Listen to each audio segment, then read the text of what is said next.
자, 여러분, 암호화폐 변동성 때문에 투자하기가 어려우시다고요? 사실은 많은 분들이 암호화폐 시장에 몰려드는 이유도 변동성에 있습니다.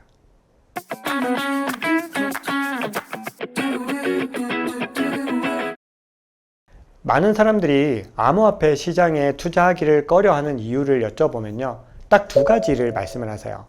첫 번째는 단연코 변동성입니다. 이 시장의 변동성이 너무 커서 투자하기가 불안하다, 이렇게 말씀을 하십니다. 두 번째 이유는요, 정부 규제로 이 암호화폐가 전부 다 사라질 수도 있다는 그런 두려움 때문이죠. 자, 오늘은 첫 번째 이 변동성에 대해서만 집중적으로 얘기를 해볼게요. 자, 우리가 변동성에 대한 이유를 이해하시려면 우선은 비트코인에 대해서 알아야 됩니다.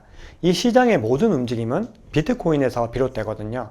자, 그러면 비트코인은 왜 이렇게 변동성이 큰 걸까요? 근본적인 이유는 공급의 비탄력성, 이렇게 표현을 해요. 용어가 약간 어렵죠. 이게 무슨 말이냐면 비트코인의 수요가 아무리 많아도 늘 공급되는 물량은 10분에 정확하게 정해져 있다는 거예요. 그래서 공급 자체가 명확하게 정해져 있다 보니까 수요와 공급의 대비를 맞추는 것이 굉장히 어렵다는 겁니다. 자, 또 다른 변동성의 이유는요, 바로 이 암호화폐가 굉장히 신생자산이기 때문입니다. 암호화폐와 비교되는 주식의 경우는 무려 400년이라는 역사를 가지고 있어요. 우리가 그 역사를 이해하려면 1602년 동인도 주식회사, 여러분 사회책에서 많이 들어보셨죠? 그때까지 역사를 거슬러 올라가야 됩니다. 그런데 이 비트코인은 역사가 얼마나 됐죠? 네, 아직까지 13년밖에 되지 않았습니다. 그렇기 때문에 이 가치를 주식처럼 정확하게 평가할 수 있는 이 밸류에이션 모델이 정립되지 못했죠. 자, 그런데 생각해보면 이렇게 400년이 된 주식도 밸류에이션 모델을 정확하게 정립하지는 못했습니다. 물론 DCF법이나 여러 가지 방법들이 있지만 대부분은 현금 흐름에 기반하고 있고요. 이걸 통해서 정확한 주가를 산출하는 것은 사실상 불가능하죠. 거기다 400년 된 이 주식도 여전히 변동성이 굉장히 커요. 지금 금리 이슈, 거시경제 이슈가 있으니까 나스닥 시장이랑 이 미국 시장 전체가 폭락을 하고 있어요. 그리고 이 여파는 한국 시장에도 영향을 미쳤죠. 그렇기 때문에 변동성에 대해서는 이 자산이라는 모두가 자유롭지가 못합니다. 자, 다음으로 변동성의 이유는 캐즘이라는 것도 있습니다.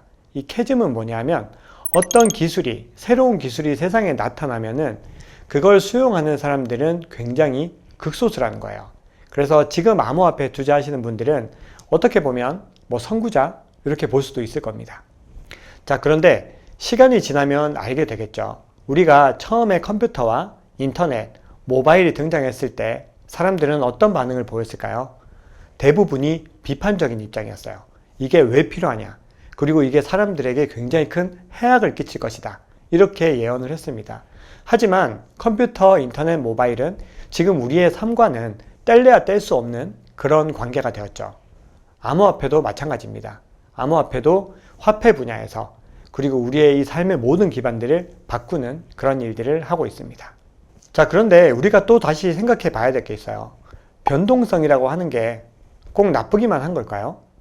변동성이 크다는 건 그만큼 많은 사람들이 이 시장에 관심을 가지고 있다는 거예요. 무엇보다 변동성은 굉장히 남는 장사입니다. 여러분, 만약에 여러분이 마이너스를 경험했을 때 최대 몇 %까지 마이너스가 가능할까요? 네, 마이너스 100%입니다. 원금을 모두 잃거나 원금에서 이자까지 잃는 것이 가장 큰 피해죠. 그런데 상승했을 때는 상방이 얼마나 될까요? 네, 무한대입니다. 암호화폐의 경우는 지금까지 비트코인은 무려 6천만 배 상승을 했거든요. 하방은 마이너스 100%인데 상방은 무한대입니다. 그렇기 때문에 우리가 변동성을 무조건 나쁘다고 생각하지 말고 변동성을 효율적으로 이용하는 그런 방법들을 잘 강구하시는 게 좋습니다.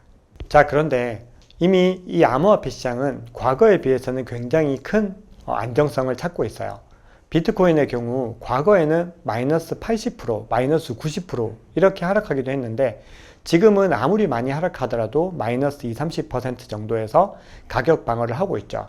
그래서 시간이 지날수록 암호화폐 시장은 굉장히 큰 안정성을 찾아가게 됩니다. 그런데 그때는 시점이 투자하기에 너무 늦을 수도 있어요. 사실 여러분들이 많은 수익을 얻기 위해서는 이 시장이 초입일 때 이 가치를 알아보고 투자를 해야 되거든요. 그렇기 때문에 여러분들이 암호화폐에 투자하기에 좋은 시기는 미래가 아니라 지금이라고 보실 수가 있습니다. 그러면 여러분들이 이 변동성 시장에서 어떻게 효율적인 투자를 할 수 있을까?